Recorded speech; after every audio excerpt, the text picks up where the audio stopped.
When most people think about prosperity, they think about drawing in more money. But at Lughnasadh, prosperity has just as much to do with recognizing what you already have and also protecting the things that you are growing and that you've worked so hard to create. In tonight's episode, we're going to be talking about the first harvest and why this is a particularly powerful time for prosperity magic. We're going to also be looking at why people who are naturally empathic and giving may have a hard time receiving prosperity, what you can do to overcome that. And we'll also be looking at a few simple spells and practices for prosperity that you can get going with right away with materials you already have in your house. So merry meet, I'm Aislin, this is Ask Aislin, and tonight we are here with Prosperity Magic for the first harvest Lughnasadh. So welcome to those who are joining us live. Say hi in the chat and let us know that you are here. As always, there will be a Q&A at the end. You can leave your questions and comments throughout the episode, and I will answer those at the end. So let's dive in. We have quite a bit to talk about tonight, and I'm going to explain to you a little bit about what Lughnasadh is. I'm also going to give you a link for another episode where you can learn even more about the holiday if you would like. I'm going to explain to you a little bit too why this episode tonight is different than some of the Lughnasadh episodes that I have done in the past. So first of all, let's get into Lughnasadh. What is it? This is sometimes a lesser known holiday on the Wheel of the Year. As the Wheel of the Year turns, of course, it brings us every 6 to 8 weeks, it brings us to a new Sabbath season. Lughnasadh is the first of the three harvest Sabbats and traditionally is celebrated on August 1st. But as Lughnasadh is a exact midpoint between the summer solstice and the fall equinox, or Litha and Mabon, that date varies year to year. And so astrological Lughnasadh can be as important, if not even more important, to know about so you can time your practices. So this year, astrological Lughnasadh, or that exact midpoint in between those other two Sabbats, is on August 7th. So it's actually next Friday and not this one. And so what that means is that next weekend, from the 7th to the 9th, is actually maybe a better time for a Lughnasadh ritual than this weekend or your practices. That also happens to coincide with the Lionsgate portal on 8/8, which we will be featuring as the topic of next week's episode, where I will be doing a forecast for the Lionsgate portal, so you will know exactly what is going to happen and how it may affect your energy and what you can do to actually align your energy with it and draw in the abundance of the Lionsgate portal. But as I mentioned, tonight we are doing something a little bit different with the episode. In my past Lughnasadh episodes, in fact, last year I did the Witch's Guide to Lughnasadh, which I'm actually going to drop that link in the chat for you right now. If you missed that episode or you would like to go back and you'd like to learn more about the lore of Lughnasadh and you would like to know the correspondences, you can go back and you can watch that episode. I'm dropping that in the chat now. If you're on YouTube later watching this video, you will also find that in the comments as well as in the description of the video. But tonight, rather than getting into the lore and kind of the basics of the holiday, we are going to be focusing on the main theme of Lughnasadh, which is prosperity. And we're going to be looking at prosperity from multiple different angles. So we are going to be looking at what happens to us in the modern world. How can we take these practices of our ancient ancestors and bring them into the modern world, which is very different than the life that our ancestors lived? So we're going to be looking at the history of prosperity magic to begin the episode. And then we're going to segue into those of us who are empaths and givers may have trouble receiving. And that can get in the way of the flow of our own abundance. So we're going to talk some about that and what we can do to work through that kind of that abundance or prosperity shadow, or that kind of shadow of manifestation. We're going to look through how to lift that away so it can clear the path for more abundance for us. And then at the end, I'm going to show you 3 different practices and kind of spells that you can do. I've got some materials here to show you. You can do them with me if you would like. Or do them after this ritual. And these are all things that most of you will have at home. These are practices that you can do now. They're perfect for Lughnasadh season, but you can also do them at any time that you want to practice some prosperity magic. So let us dive in and we'll go a little bit beyond that foundational knowledge of Lughnasadh. Okay, so let's talk about the history of prosperity magic. And for those who are live and in the chat to help us get some more engagement, let us know, how do you usually celebrate Lughnasadh? Have you celebrated it before? What are you going to do this year? If this is your first year celebrating, let us know what you would like to do. If you resonate with something in the video, we would love to hear from you. Also, what does prosperity magic mean to you? Do you have any special prosperity practices that you like to use? The things that you share in the chat also help all of the other viewers, as we build our community of witches sharing with one another. So let's start with some of this history. To the ancient Celts, which is where the holiday of Lughnasadh originates, into early kind of European agricultural societies, prosperity was not really the abstract concept that it is today. Today, prosperity can look different. And so share with us too, what does prosperity mean to you? Like, what is your sign that you have accomplished your prosperity goals? For some people, it may be their credit score, raising their credit score, because that opens up new opportunities for them. It may be the number in their bank account, right? It might be the number on their weekly or bi-weekly paycheck. It may be their ability to buy the goods that they need, or take the vacation, or do the extra things that they want, or provide for their families. So I think it is important for us, if we want to actually be real about prosperity, rather than thinking of it as an abstract concept, we need to get clear on what it means to us. So feel free, if you feel called, to share in the chat, what does prosperity mean to you? Now, our ancestors did not look at it in the same way as us. It wasn't about a credit score, or the number in your bank account, or the number on your paycheck. True wealth for them was grain prosperity stored in a dry barn. And by this, we're talking about the ancestors who developed the holiday of Lughnasadh. So if you had wheat, if you had oats, if you had barley, your family would survive the harsh winter. And if the fields failed, then your survival could be questionable. At Lughnasadh, the community would enter what was called the trial of the harvest. You could not just sit back and admire what you had accomplished. You couldn't just look at that beautiful field of grain spread out in front of you. You had to physically take it down. You had to thresh it. You had to store it. And then you had to protect it. And you had to protect it from pests that might get in, or dampness that could ruin the harvest, or other various means that could destroy what you had accomplished throughout that year. So our modern disconnect from this sort of idea of prosperity of our ancestors to where we are today is that our digital money strips away the tactile feeling of security. So for our ancestors, you could go and you could look at the grain silo or the barn, and you saw it in front of you, and you knew that you had done a good job, and you knew that this was going to take you through the winter.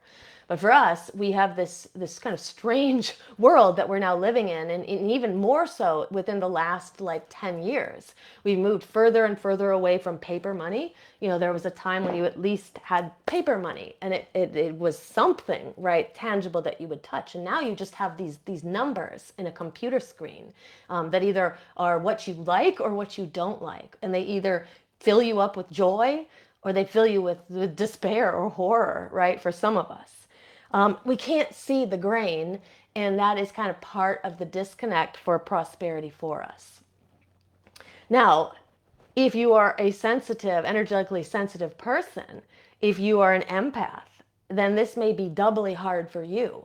Our sensitive empathic nervous systems remain anxious because we can't see our prosperity, right? Even when we are financially safe, we can't touch it. And so we don't necessarily feel as safe as we actually are. And we may not feel wealthy even if we physically are, right? So I think that that is important for us to open up an episode on prosperity magic, just setting the scene for how the things have transformed and shifted in our modern era. And we are going to talk now about some of the different history, right, behind the prosperity magic that our ancestors did and why they did it. And when we start to understand why they did it, it will make more sense for why we would do it today, right? And then we can kind of shift that and we can adapt that to our modern day and our modern practices. So I'm just going to dive into the chat for a moment and say hi to everybody. So merry meet to Joanne, merry meet to Jen and to Andrea and to Elizabeth, merry meet, and Pamela is also here. Merry meet, everybody. So let us know in the chat, how are you celebrating Lughnasadh? What does prosperity magic mean to you? And let's dive in and talk about some of this history. So the evolution of wealth is a very interesting concept to consider. So for our ancient ancestors, you know, there was this this idea, like I described, of the tangible harvest. So there, if you did not have that grain in your silo, and if for some reason something got into it and destroyed it, this could mean life or death for you and for your family. So this was a very deep seated fear that people had. And so protection magic, there was a great element of protection magic at this time of year. So certain practices that people would do to try to protect the grain that they had or the food that they had, and also to try to ensure that the harvest of this year and the harvest of next year and the one after that would be as good, right? The one next year would be as good as the last year. So across ancient Gallic culture, it was strictly forbidden to eat any of the new season's crops until the official Lughnasadh cutting ceremony occurred. And so in some historical accounts, that's actually what Lughnasadh is, where the date of the kind of holiday comes from, is this would be the official cutting of the grain. Once that day had passed, then it was safe to eat the product of your harvest. Now, the head of the household, whoever that was, would cut the first handful of the ripe grain and they would bring it home and they would present it to the household spirits and present it at the hearth and the local land deities as though this were an offering, right, to them, to thank you for giving us what you have given us, and I'm going to present to you the very first part of my harvest. Now, once this was accomplished, then people could move forward with eating and preparing the grain and then actually storing it and protecting it for later in the winter. Now, this wasn't a tax or a tithe. This isn't something that they're giving to like a local landlord or something like that. It's a voluntary energetic exchange, and it follows kind of that premise of reciprocity. We give something and we receive something back. And so tied within Lughnasadh is this idea of sacrifice and the gratitude that we feel for what we have, and then the receiving of the gifts, right? So this presenting of the first grain is that idea. We're sacrificing the first grain to the household deities, to the deities of the land, or to whoever it is that we feel is protecting our own prosperity. Now, by sacrificing the first sign of their abundance, they felt that this was the sympathetic magic that would then ensure that essentially two things would happen. They would ensure that what they have actually harvested this year will be protected and will get them through the winter, and will also ensure that next year's harvest will be just as good, if not better. Now, there's also, at this time of the year, for our ancient ancestors, there was also the games that would take place and these kind of fairs. This is where the idea of the county fair comes from. The Lughnasadh matches up with two interesting kind of agricultural festivals that happened, and I'm only going to relate two of them today for the interest of time, but there are others across different cultures as well. But there was a Roman agricultural festival that took place near the beginning of August, and there was also the Celtic uh, festival of Lughnasadh, and I'm going to butcher this Gaelic word, but it was Enoch Taliation. And so this comes from the goddess Tailtu, who was the mother of Lugh. So I'm very briefly going to tell the story here, and you can check out that other episode from last year, The Witch's Guide to Lughnasadh, where I go into greater depth of the story. But essentially, Tailtu was the foster mother of Lugh, the sun god. These are Celtic deities. The story says that she cleared a forest in order to make space so that her people could cultivate the land for their harvest. But during this time, she gave so much of herself in an effort to provide for her people that she eventually becomes so weak and she dies. And when she dies, Lugh decides to honor the spirit of his foster mother by a big festival of games and food and blessing of crops and the harvest. And he wanted it to not be a sad time. He wanted it to be like a celebratory time to honor his mother. And this is the belief that this is where kind of the origination of Lughnasadh comes from.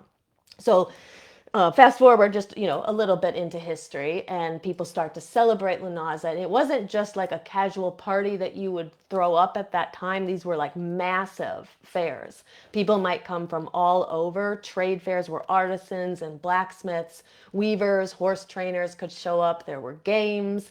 The people who were coming in, these artisans and craftsmen who were coming in, they could also gain contracts from other people so that they would have work to continue as the year goes on. So there is also, and also Lugh, the god, is a god of kind of craftsmanship. So it kind of encourages us to sort of think about like, what is your craft? Like, what can you hone in your own life that is the source of your skill, right? That can potentially lead to your own abundance. So in antiquity, our ancestors, their prosperity magic was directly tied to like what they could do to bring in wealth and mastering a craft and or harvesting crops, right? Very different than it is today. So to attract wealth, you didn't sit and meditate like maybe a modern witch might do.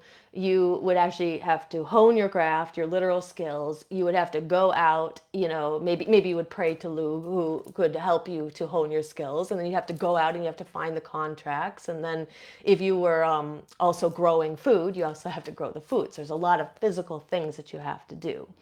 And wealth was viewed as just this natural byproduct of a person essentially standing confidently in what they were able to harvest and also what they're able to hone in their own lives and charge a fair price for the labor that they are able to produce. So additionally, so we have kind of the fairs. So basically we have the harvest going on, right? We have the fairs going on where people would celebrate the harvest and then also maybe get contracts for work for the coming year. And then we also have this element of protection because then you also have to protect the harvest. So in medieval European folk magic, the most protected part of the house, it wasn't the bedroom, it wasn't the hearth, it wasn't in some kind of an interior room in the house, it was actually the granary door where all of your food was kept. And so during the first few weeks of August, practitioners would they would use iron nails and protective runes, mixtures of salt and herbs, and they would seal the entryways of these storage barns or these places where they're storing the grain. So again, the idea is you've got to protect it from, right, pests, mice, insects, different things like that, dampness that could ruin it. And our ancestors understood that attracting wealth would be completely useless if you did not know how to also protect it. And so there's also going to be that element of protection magic here at Lughnasadh as well. And they also believed that human interaction and even human thoughts and energy could spoil the grain or spoil their crops. So if people were jealous, that could spoil your crops. Or if there was malicious spirits around the land, that could destroy your crops. Or other chaotic energies of the environment, like in a blink of the eye, could spoil everything that you had spent all that time growing, right? So this protection magic was so important. And so they would seal up these places with the herbs and runes and iron nails.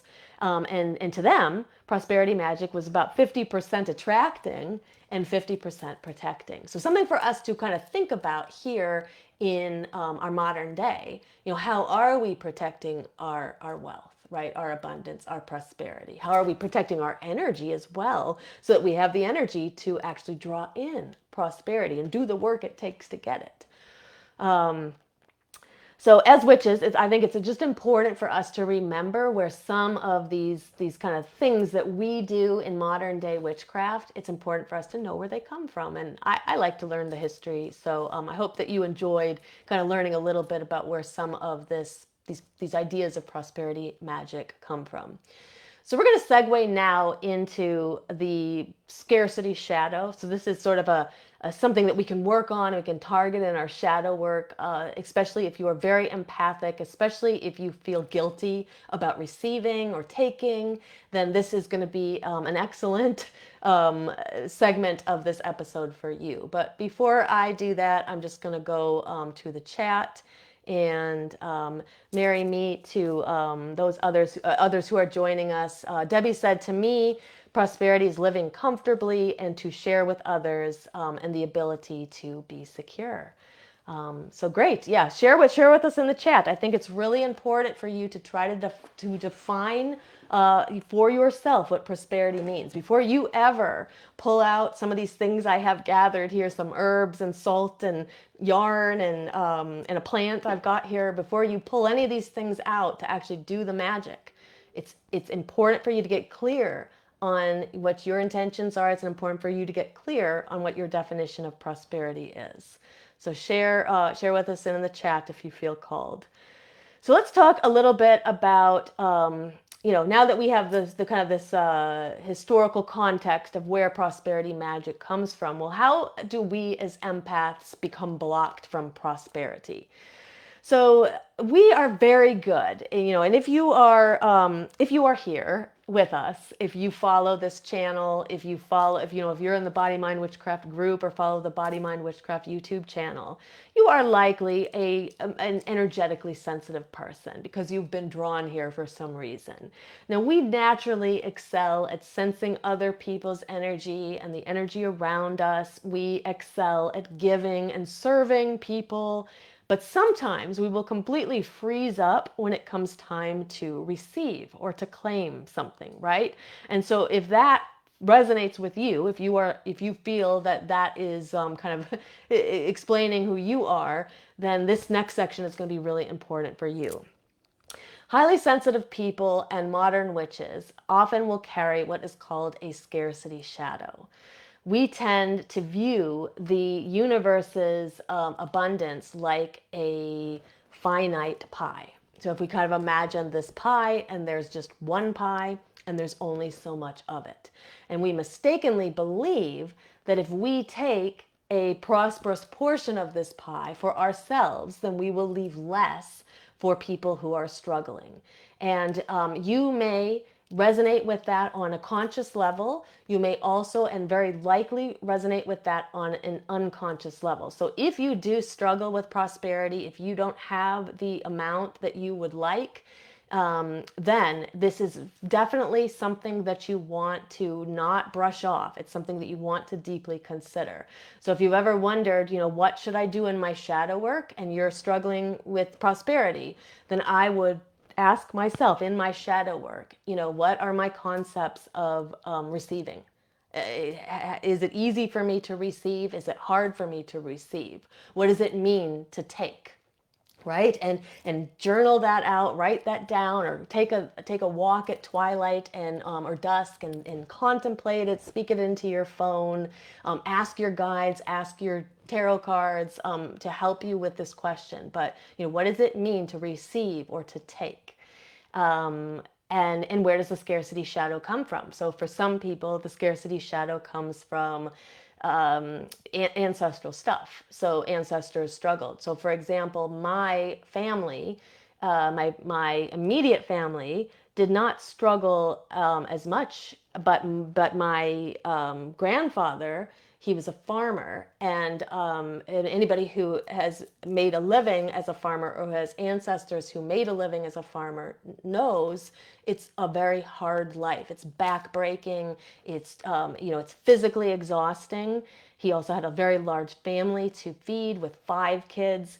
And though he did well for himself, it took a lot out of him, right? And there's always this constant worry, if something happens to the crops, I mean, that's what we have for this year, right? And that's what we have for ourselves, and then also to sell so that the family has enough money to buy what they need. And so I know that impacts my ability to receive in this present day, because that is part of my ancestry. Even if I didn't necessarily grow up on the farm with everybody, believe me, I spent much time in that farm. I didn't grow up living in a farmhouse, but my dad did. And so I'm going to carry some of that with me as well. So if you have a story of a family that has struggled, whether it's your present family, your immediate family, ancestors, or grandparents, great grandparents, grandparents who came over as immigrants on the other side of my family.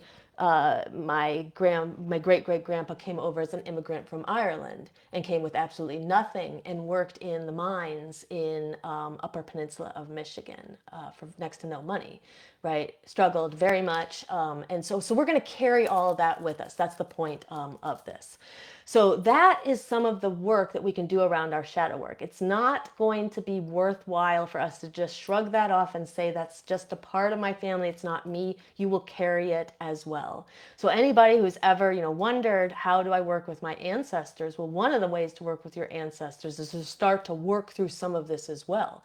As you work through these scarcity blockages and the things you're carrying that belong to them, you will also begin to free them of the of that burden that they also carried, even if they have already crossed through the veils. So it's important for us to, so coming back to this idea of the pie, and fearing that, like, if we take some, we will leave other people struggling, or maybe our family struggled.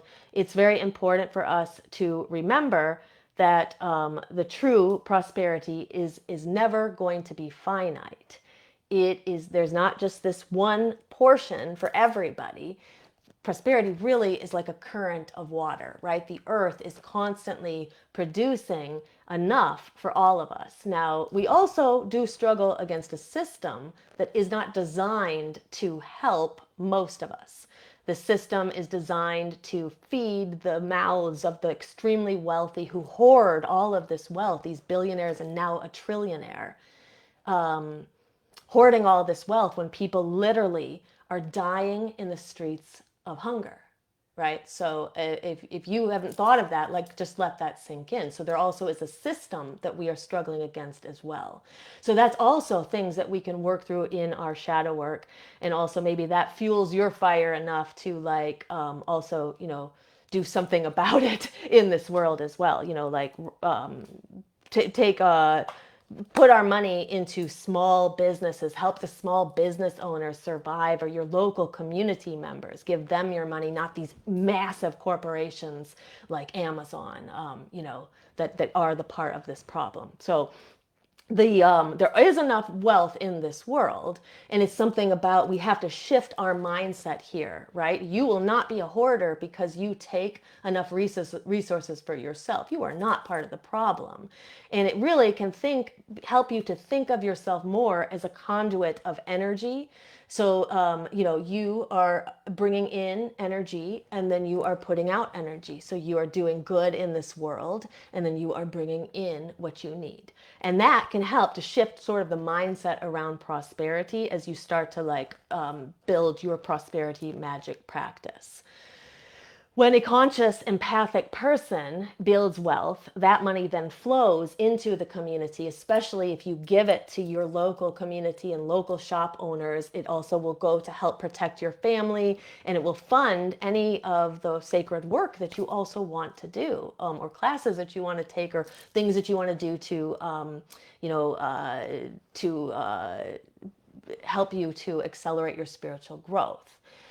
So I think it gets so the point of this is, to really think in your own shadow work, where does the scarcity come from? What are your views of wealth? And I think all of this work should be done before we ever sit down and we take out the cinnamon and the salt and the yarn and all of that. I think all of this work should be done.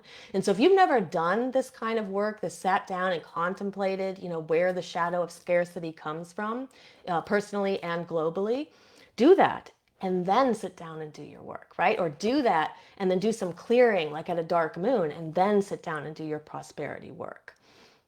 So the other thing that can happen is that when we start to bring in wealth, we can start to have manifestation anxiety, and we're waiting for the other kind of cosmic shoe to drop.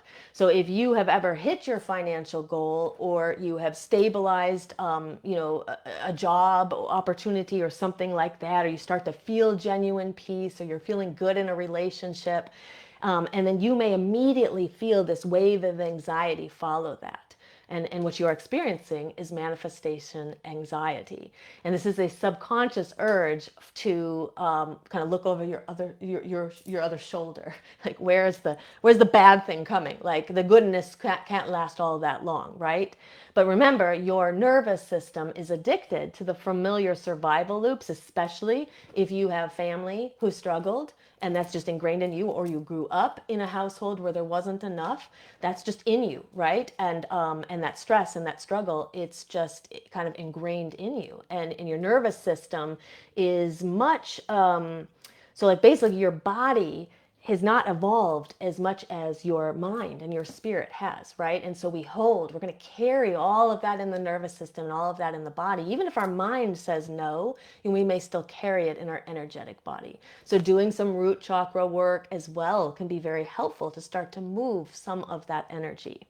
So at Lughnasadh, we aim to break that loop by teaching the body that it's going to be safe for us to build up and hold on to the fruits of our labor. And we're going to begin to move out of the panic and that survival mode that has kind of entrapped us, and help us to step further into a more grounded safety of our harvest.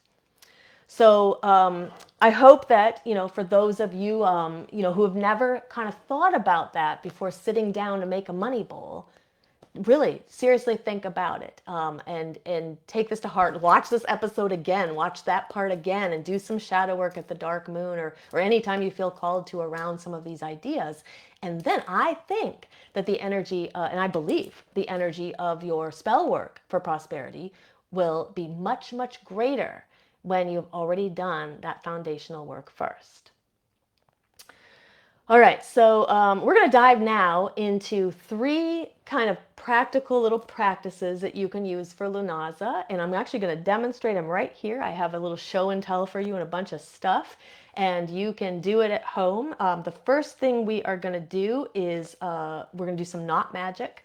And so if you have a piece of yarn or a shoelace or a ribbon, you can grab it now if you want to do it with me, or you can do it afterwards. You can just watch how you do it, and then you can do it afterwards with me if you would like.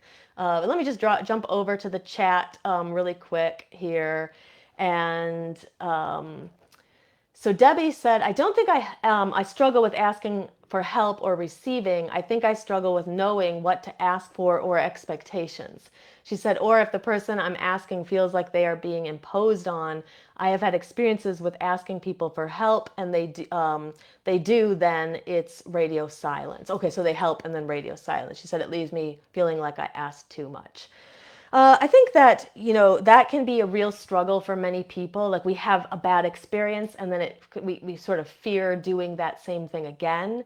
I think that as a person like you who is a very giving person, because I know you've been to the show many, many, many times and have shared some of your story with us, I know that you're a very giving person. So a giving person, it is a give and take, a give and receive, right? So if you are asking for help and a person is treating you that way, I'm not sure that's a great person for your life. I think it's important to, if you have at least not a great person when it comes to like this energetic exchange. They're not fairly exchanging energy with you, right? So I think I would challenge those fears, like say to yourself and try to rewrite the script, right? So maybe that person isn't able to give. Maybe there's some selfishness within them, right? What you are asking for isn't too much. And I'm sure that there are other people in your life who are willing to give. And to try to find those people can be very helpful and kind of challenge yourself to rewrite that script by, asking somebody for help, right? But I understand the struggle. It can be very hard when it feels like, you ask for something and then it feels like you're imposing upon people, right? I think though doing some shadow working around that can also help. What is it about those people or those situations that make it hard to ask other people for help?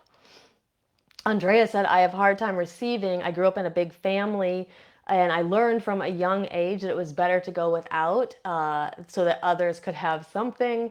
To my prosperity at this time, it's for my children to live a happy, comfortable, and fulfilling life. Yeah, so it can be hard when we have those stories of growing up in a large family and there not being enough, and then you just being such a giving person, you're going to give your portion away to somebody else, So that is going to be your challenge in your shadow work, is to try to rewrite that script. So just because that is your upbringing doesn't mean that that has to be your future. It can be your future if you want it to be, and you can stay in that loop. It's always an option for all of us to stay there or to challenge it right through our shadow work and through letting it go and just being like, today is a new day and I am a new person and I can break those ancestral stories. I don't have to carry them forward. And as a mother yourself, as you break it, you will also break it for your kids as well, because they're going to see you do that, and for future generations as well. Debbie said, I do have manifestation anxiety. She says, sometimes something always goes wrong when I have a good day, like someone is telling me how wrong I was to help to feel safe, good, or joyous. And so again, that's going to be all of these, the answer for most of this is going to be shadow work, and sometimes very deep shadow work if it's deeply seated fears. Um, you know, it is true that we have these experiences and they teach us one thing, but again, just because there's a pattern doesn't mean that it has to continue. So it's also true that if we have kind of a negative mental state about things, it doesn't mean that we will draw bad things in, but we will inadvertently do certain things that will change the outcome of our lives so that we don't get the good return. So that's kind of what the last two episodes on spiritual magnetism are about, is starting to break those patterns, change those ideas, and expect good things rather than expect bad things. See if we can shift our mindset to expect good things. It is easier said than done, and it does take intense and deep work, and it can take a long time to do it. But I do really believe that it's well worth it. You can release some of this, write it down on a piece of paper, burn it, and release some of it, and keep doing that over and over and over again. Okay, so let us move in now into a couple of things that I wanted to show you for prosperity magic. Okay, so this first thing that we are going to do is some knot magic. So our ancestors, they didn't just throw away what was left behind. So for example, like think of our ants. Oh, my yarn is all messed up now. So think about like we were talking about with our ancestors who grew crops, right? So let's say they grew grain, and there's a part of the grain that you can't eat. It's inedible. And our ancestors didn't just throw that away. They were much better at using all parts of things than we are today, right? far too many things we throw away, and they hardly threw anything away. And so what they would often do with the leftover straw that was left over from the harvest is they would take those final pieces and stalks of the wheat or grain, and they would make it into intricate shapes, which looked like little dolls. And so it would be like a head and a body and like maybe a skirt. A lot of times it had a skirt. It was like a female design, and those are called corn dollies. And so I will drop in the chat below after the live, and also you'll find this in the comments if you're on YouTube. Instructions on how to make a corn dolly if you want to make a corn dolly. But I didn't want to make one here on the camera because I'm not all that crafty, and also I wanted this episode to be more about things that you already have at home. So if you have a piece of yarn, if you have a shoelace, if you have a ribbon, you could do this easily, right? And so what we are going to do is we're going to kind of do similar magic to what they did. So they believed that when they made the corn dolly, it was the protective spirit that lived in the corn and lived within the harvest. It also lived within the straw. And so when they would make these beings or these little dolls and hang them in their houses or place them on their hearths all winter, it would drive the starvation away. And so what we're going to do here is we are going to, and basically remember too, what they are doing is they're taking the fruits of their labor and they're making something out of it, and they're using that as their magic. And so I think what's important for us is to really think about what type of a harvest have you brought in this year. So I want you to think of one single thing or win that you have achieved since January. So since the start of this year, what is something that you have achieved? And it doesn't matter if it was a big thing like a massive promotion at work, or finding a new job that pays you more money, or having some great success in your business, or it could be finding a forgotten $5 bill in your drawer that you forgot about, or in a pocket or something like that, or finding one on the ground. So it can be something small or it can be something big, but think of a win that you have achieved this year that's connected to money or to prosperity. And so what we're going to do is we're going to take that win and we are going to tie a single knot into the thread here, or into the cord. And so as you tie this knot, you're going to think about what is that win. And you can continue to do this. You could do this for more than just one. But by tying a knot into the thread or into the cord, we are physically anchoring our gratitude. And when we have more gratitude, we draw more in. It's just one simple step of manifestation magic. Essentially, we're telling our unconscious mind, I grew this, I earned this. This is my accomplishment right here. And I'm going to lock this energy in, and I'm going to store it here. So remember, like our ancient ancestors, it was about like, here's what I harvested, and now I'm going to store it in my house, and it's going to be here, and it's going to carry my family through the winter. And so you can start to do several other knots into the thread and think about the different accomplishments you have made. Even if it's just keeping a job for the winter or the summer or the spring, or even having ideas about your business, or finding some extra cash, or getting a better, or getting a tax return that you weren't expecting. Recently, I had this heater, a tower heater that I bought like 10 years ago or something. I don't know how they tracked me down with my new email that I did not have 10 years ago, but somehow the company found me, said that the heater had been what is the word? My God, I'm blanking on it. But anyway, the heater is very dangerous. and it was catching on fire. And so they are going to be refunding everybody money who had bought that. And you have to cut the cord and send them a picture that you cut the cord so it can't be plugged back in. And then they will send you $50. And so that's like $50 that I certainly was not expecting. So I cut the cord on the heater and I sent a picture to them, and I am getting um, I'm going to get the $50 check. A recall. That's the word I was trying to think. So it was recalled. So sometimes prosperity comes in those weird places, but that can be a win that I not into here is I received that money, and I'm so grateful for receiving that $50 that I didn't think I was going to get.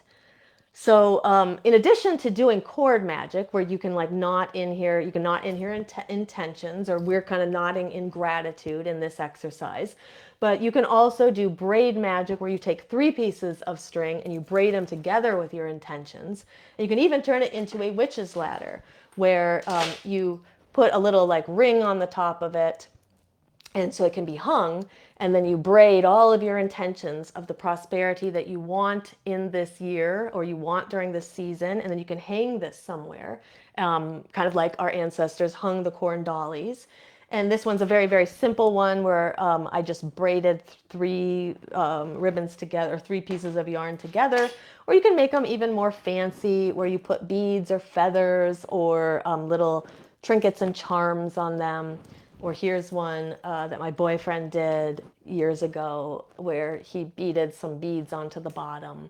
So just a really nice activity for Lughnasadh as well. Okay, so let's move on to the next idea. And so this has to do with our practice that our ancestors would also do. And so in ancient European folk magic, our practitioners would frequently bury silver or copper coins directly into the soil at the corners of the farmland. Or sometimes even at the corners of wherever they're storing, kind of surrounding where they're storing the crops. And so this was a kind of sympathetic magic, a symbolic exchange with the spirits of the land. So we're going to give you these coins in exchange for you ensuring that the soil is rich and it is enough to sustain next year's seeds. So there's a gratitude for what we've received now, and then but we're also going to need something next year. So in this practice, we are going to take a coin, which I had somewhere here. Okay, so I'm going to take a coin. And and you can get a plant that you have. You can also, if you'd like, you can also just do this outside. You can bury it in near a tree or a bush or a shrub or a plant. Or if you do have a little house plant or a little succulent, like I have this little tiny succulent, and I'm going to push the coin down into the soil. But you could also place the coin underneath the plant. I do prefer putting it into the soil because that is what our ancestors did. And so as we do this, we are essentially doing that same sympathetic magic that our ancestors did. And by pairing essentially that metal with the living soil, we're visually planting a financial anchor. So this is like the money that I'm putting into the earth in my gratitude to kind of ensure that my harvest this year is strong.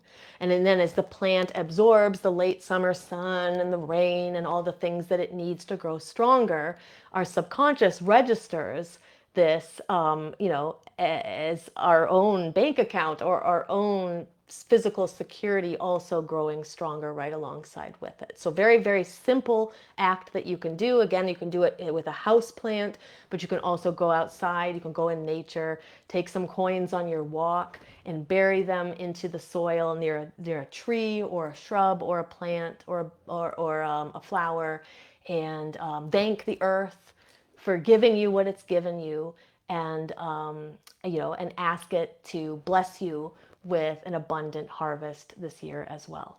So that's a really nice practice too. Okay. So finally, we are going to do a practice that is more about protecting. So thinking about how our ancestors would also protect what they had. So they would kind of, bless the earth, take the remaining pieces of the grain and make the corn dollies. They would then bless the earth by putting coins into the earth. And then they would also do something to protect their grain silos or the granary or wherever they were storing their food. Remember, the most vulnerable part of the village was the granary door, as we said before. So if a pest were to get in, if there was damp rot, if a thief crossed the threshold and stole things, then the community's survival would be questionable or maybe even ruined. And so because of that, thresholds like windowsills and entryways can be spiritually sealed, and were spiritually sealed with salt and with pungent herbs, or runes, like we talked about earlier, in order to, in the very early weeks of the harvest, in order to protect what was stored there. So we can take this practice into the modern day. And this is actually where the practice of, if you guys have ever done the practice where you blow cinnamon through the doorway, that's actually where the practice comes from.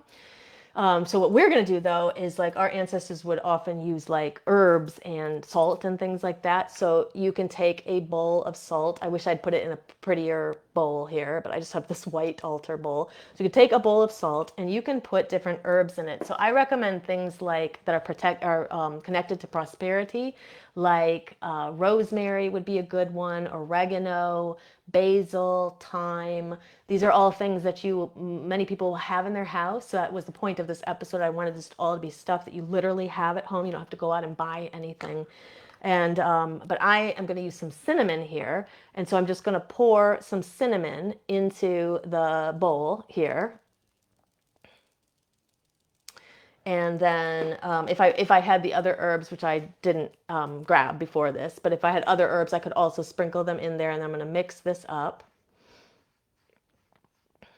And then what we want to do is we want to go to our thresholds, and you want to sprinkle this on the outside. And this is especially important if you have like cats or dogs or pets inside. You're just going to sprinkle a little of this on the outside. So after this, you could charge this with your intentions. If you've never done charging before, you could just charge with your mind, but you can also rub your hands together and generate energy.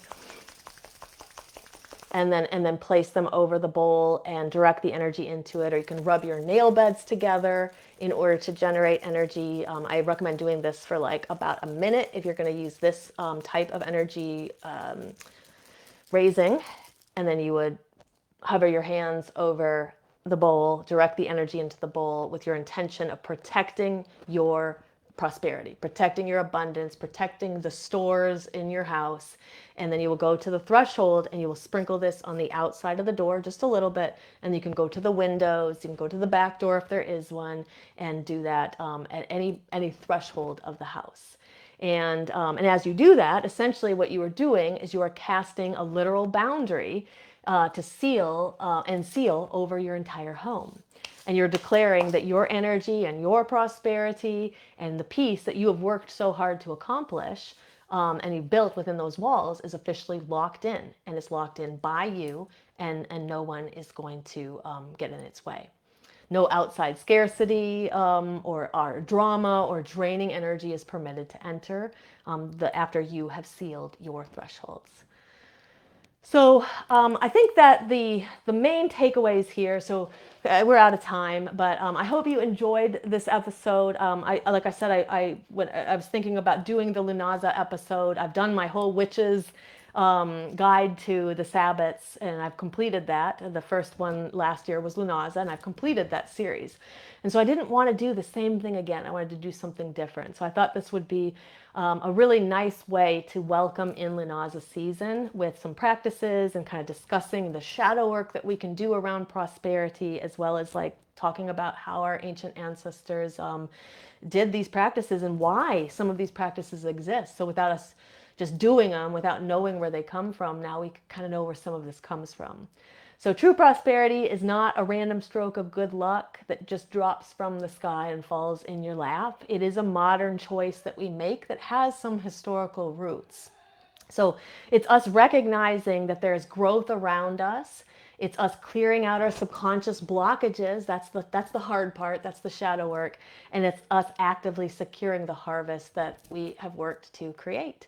So I hope that you enjoy this. I do want to let you know that coming up on Saturday, 8/8, so that's not this Saturday, but next Saturday, our coven, Coven of Midnight's Flame, will be presenting a Lughnasadh and Lionsgate portal prosperity ritual. So if you want to go deeper with this, please join us. It's going to be a great time. We are going to be evoking, I believe we're going to be working with Lakshmi and Ganesha this year, and we are going to be doing a manifestation energetic practice. We're going to clear some energy in our bodies. We're going to do a little bit of the shadow work there, and then we're going to do I'm going to teach you a money magic spell that has been very successful for me as well as other people who have used it.